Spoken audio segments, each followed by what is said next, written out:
What dating myths need to vanish and die? That you should wait 3 days after a date to message/call the person. 3 days with no contact and I would think the guy wasn't interested at all and lose interest myself. I hate stupid dating rules. Hey, I had a great time last night. Let's chat and figure out when we can get together next, emoji. I think this is okay. Would make me smile. To horny jail you go. It's easy to worry about this stuff, but the precise wording or form isn't important. If you're interested in someone, you're not going to turn them down cause they didn't ask in exactly the right way.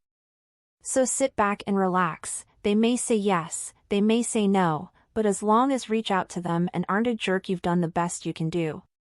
To be fair, I think it's reasonable to turn someone down for using smiley face emoji. Yes. It's very old-fashioned and doesn't really work / is very contrived and obvious with mobile phones, a hangover from the landline era.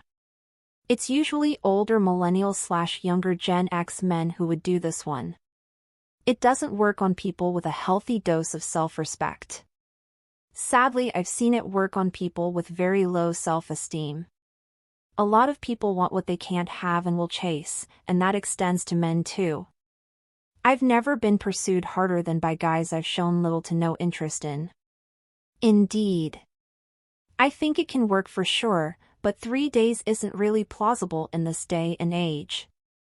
It doesn't say busy and breezy, it says I'm playing an obvious game or gives the impression of disinterest / backburnering. I don't think it's old-fashioned at all. This tactic was created 10 to 15 years ago with online dating, texting, but I am quite sure before that people would respond to each other as soon as they could, and if they didn't it's because they physically could not because they decided to wait an arbitrary amount of time. The whole wait for 2 to 3 days before making a response is the end result of gamification / dark patterns for online dating. The whole purpose is to elicit emotions in the other person in a push-pull dynamic. It's older than that. It's a relic of landlines, when people didn't necessarily expect contact until it was time to ask the person out again. I.e. the following Wednesday. Those were the rules for social dating.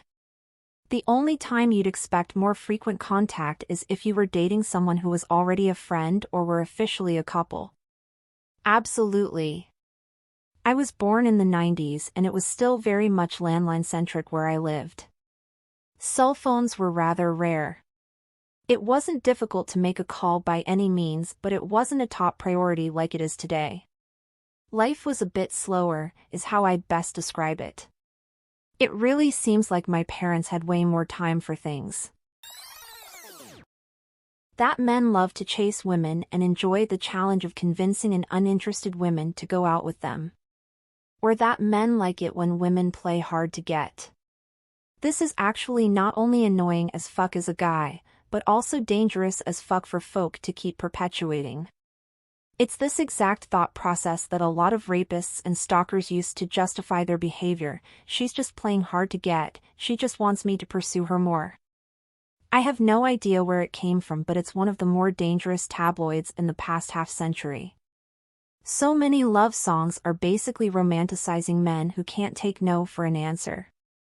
Conversely, that it's cute and effective for a guy to wear a girl down with displays of your intentions. There were so many recut trailers of 90s rom-coms into unhinged stalker flicks for a reason.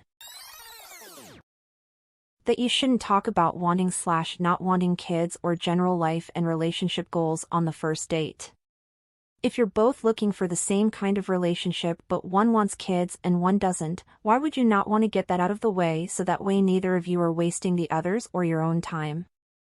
I think it's because to the person who didn't bring it up, it can feel like the other person is setting high expectations of your relationship going well in the long term and / are you ending up married. It shouldn't be like that, of course, but I feel that's probably the why people don't do it.